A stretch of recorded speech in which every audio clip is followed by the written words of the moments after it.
Ano ang masasabi mo na lang, Burns, sa mga tao who are constant, even if they are in the Catholic faith right now. Kasi kanina parang in-unbox natin kung ano yung buhay mo. Pero what if kunwari i-unbox natin yung buhay ng ibang mga tao, ibang mga Katoliko, they have their questions right now. Oh yes. Ano ang pwede nilang gawin? At pwede siguro nilang mapulot mula sa kwento na naibahagi mo sa amin ngayon. Yeah.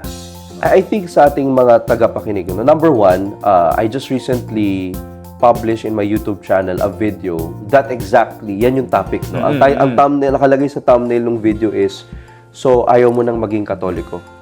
No? Tapos, ang title is, magbo-born again ka na ba? Watch this first. No?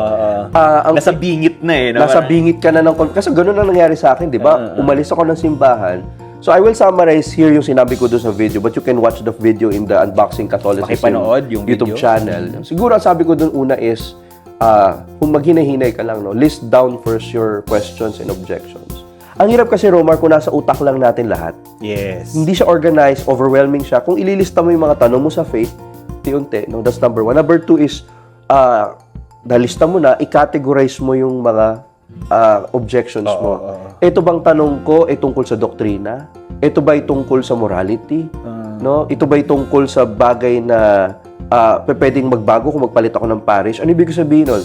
Probably yung yung objection ko, yung concern ko is na-offend ako sa homily nung pare or hindi maganda yung sound system. Hindi maganda sound system. Nasaktan ako sa sinabi nung choir member. Alam mo yun? Yun naman ay pwedeng magbago kung magbabago ka ng parokya, kung kakausapin mo ng masinsinan itong mga taong involved. Hindi siya doctrinal eh. No? Ang tanong mo ba ay morality ba? Ikaw ba ay single mom na or ikaw ba ay LGBT na may concern sa turo ng simbahan? Alam mo yun? May mga ganyan eh. Single mom ka na, di mo alam kung pwede ka ba mag-asawa ulit. May mga ganun tanong na hindi mo maintindihan yung turo ng simbahan. So, i-categorize mo. Maganda na malinaw sa iyo yung mga tanong. So, number 3, ngayon na may listahan ka na at nakagrupo siya, go to a well-formed Catholic friend for mentorship. Can be a priest. Pwedeng sa atin to, they reach out to us on social media so that we can help address. No, kasi halimbawa, paano yan, brother? Wala naman akong makausap sa parish namin. Try the catechist. Baka yung katekista, pwede kang matulungan. No? In fact, sa panahon ngayon, Romar, may technology na. I mentioned earlier yung Catholic Answers Podcast. Very helpful po yan, mga kaibigan. No, punta kayo sa YouTube, Catholic Answers Podcast. Kapag gusto mo ng inspiration on Filipino Catholicism, yung YouTube channel ni Adrian Milag, maraming doon, convert. If you want to learn more about morality, si Jay Aruga. Si Jay Aruga. Diba? Magkakasama kami. If you want apologetics, nandyan ng Unboxing Catholicism. If you want comedy, kay Romar Chuka. Andyan yung Romar Chuka.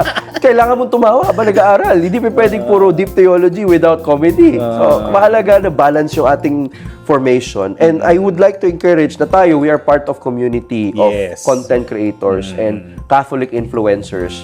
We exist to serve the church. Hindi naman po kami nandito para magparamihan tayo ng views and likes. Eh. Di ba? At the end of the day, we want to serve them. So, gusto ko maraming views. Of course, I know that. So, allow us to serve you. No? Allow us to serve you by reaching out to us and telling us ano yung concerns nyo. Malay nyo, magawa ni Romar ng skit yung mga problema nyo sa parish. No? Di ba? That's number 3, no? Reach out. Number 4 is bring these things to prayer, especially in front of the Blessed Sacrament. No? Minsan kasi nag-i-stay sa intellectual level yung questioning natin. Eh. Nakakalimutan natin yung spiritual level na, Lord, andi dito ako, no, humaharap ako sa banal na sakramento, ito yung mga concerns ko. Tulungan mo naman ako. No? Yung parang pagpaubaya in tiwala.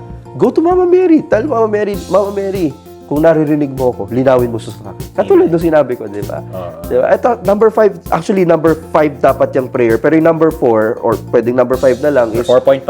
4.5. Basta 5 tong tips na binigay ko doon sa YouTube, but you can watch it again. Do not oversimplify Christianity.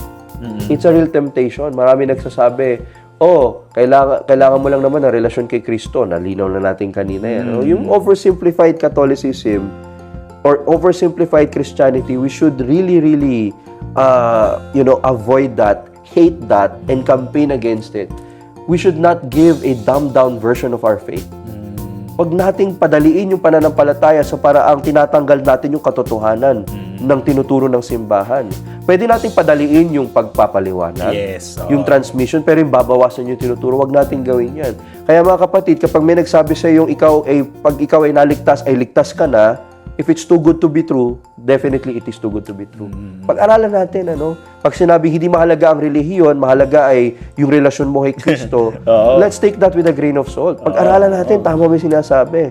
No, kasi ang problema, pag pinasimple natin yung ating pananampalataya sa paraang we divorce it from its context, ang nangyayari is watered down Christianity yung ating natatanggap.